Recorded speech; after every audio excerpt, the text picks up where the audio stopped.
بسم اللہ الرحمن الرحیم۔ عزیز طلبہ السلام علیکم۔ آج ہم پڑھنے جا رہے ہیں چھٹا سبق جس کا عنوان ہے ملمہ۔ ملمہ کے معنی دکھاوا یا بناوٹی رکھ رکھاؤ کے ہیں۔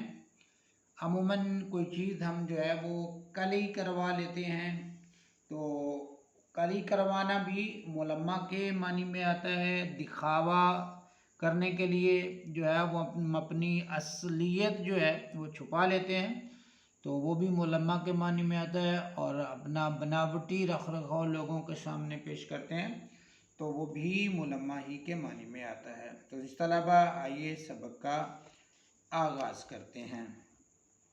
وہ ریلوے ٹکٹ گھر کے سامنے سیاہ ریشمی برقعے میں لپٹی کھڑی تھی، پلٹی ہوئی نقاب، کچھ متعجب سی نگاہیں، متعجب مطلب حیران۔ رات کے 11:30 بج چکے تھے، گاڑی کے آنے میں صرف 15 منٹ باقی تھے، لیکن ٹکٹ گھر کی کھڑکیاں اب تک بند تھیں۔ اس کی حیران نظریں بند کھڑکیوں سے سر ٹکرا ٹکرا کر اکتا گئی تھی، پریشان ہو گئی تھی۔ اس نے ایک نظر اپنے ارد گرد ڈالی، زمین اور بینچوں پر سینکڑوں آدمی لاشوں کی طرح پڑے سو رہے تھے، جیسے ان سب کو سفر کرنا ہی نہ تھا۔ وہ آہستہ سے کلی کی طرف مڑی، جو اس کا ہلکا پھلکا اٹیچی کیس اور مختصر سا بستر سر پر رکھے ہوئے تھا۔ کلی اب تک ٹکٹ گھر نہیں کھلا۔ وہ کلی سے مخاطب ہوتی ہے، کلی سے سوال کرتی ہے اور پوچھتی ہے، کلی اب تک ٹکٹ گھر نہیں کھلا؟ یوں گاڑی ہمیشہ لیٹ رہت ہے۔ کلی کی جو لینگویج ہے، کلی کی جو زبان ہے، وہ اس میں بات کرتا ہے اور بتاتا ہے کہ گاڑی ہمیشہ دیر سے آتی ہے، یوں گاڑی ہمیشہ لیٹ رہتا ہے۔ کلی نے اپنی دھندلی سی تنہا آنکھ اس کے خوبصورت چہرے پر گاڑ دی، اور جیسے اس کی دوسری پھوٹی ہوئی آنکھ کا دھنسا ہوا پپوٹا، اس کا جو ڈھکن تھا، اپنی بے مائگی پر پھڑکنے لگا، بے مائگی کم تری پر حرکت کرنے لگ گیا۔ تو کہاں بیٹھوں میں؟ وہ جیسے اپنے آپ سے سوال کر رہی تھی۔ اس نے ایک بار پھر قریب پڑے ہوئے غریب انسانوں پر اپنی نظریں بکھیر دیں۔ جو قریب پڑے ہوئے سو رہے تھے لوگ، ان کو جو ہے اس نے دوبارہ سے دیکھا۔ یہیں بیٹھ جاؤ۔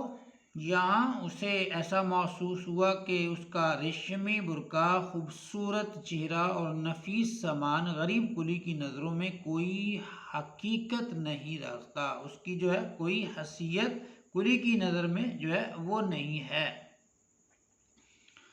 یہ سوچ کر اس کا دل بیٹھنے لگا، وہ پریشان سی ہوگی، اور وہ خاموش سی نیم تاریک کم روشن نیم تاریک سی کالی کلوٹی کالے رنگ کی سڑک کی طرف دیکھنے لگی، جس پر اکا دکا کوئی ایک آدھ چرخ چوں کرتے ہوئے یکے کی میلی چمنیوں والی بتیوں سے ایک کثیف سی روشنی نکل کر سڑک پر رینگ رہی تھی۔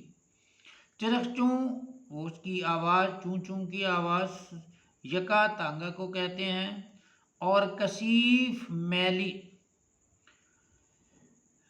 سڑک پر رینگ رہی تھی، سڑک پر جو ہے وہ نظر آ رہی تھی۔ اس کا خیال فوراً، اس لڑکی کا جو خیال ہے وہ فوراً اپنی موجودہ حالت کی طرف دوڑ گیا۔ لڑکی کا خیال اپنی موجودہ حالت کی طرف دوڑ گیا۔ میں کیا ہوں اس وقت دیکھنے والوں کی نظر میں؟ یقیناً کوئی امیر کبیر آزاد خیال لڑکی، آزاد منش، لیکن در حقیقت ایک مٹے ہوئے خاندان کی قابل لیکن پریشان حال لڑکی، بالکل یکے کی دھندلی لالٹین، جو واضح نہیں ہے، مبہم ہے، غیر واضح کے معنی میں، رکھے دیتے ہیں سامان اسی جگہ۔ کلی بولا، کلی اپنی زبان میں، اپنی لینگویج میں بات کرتا ہے کہ میں یہاں پر اپنا سامان رکھ دوں؟ نہیں، میں یہاں نہیں بیٹھوں گی، اس نے کسی قدر غصے سے کہا۔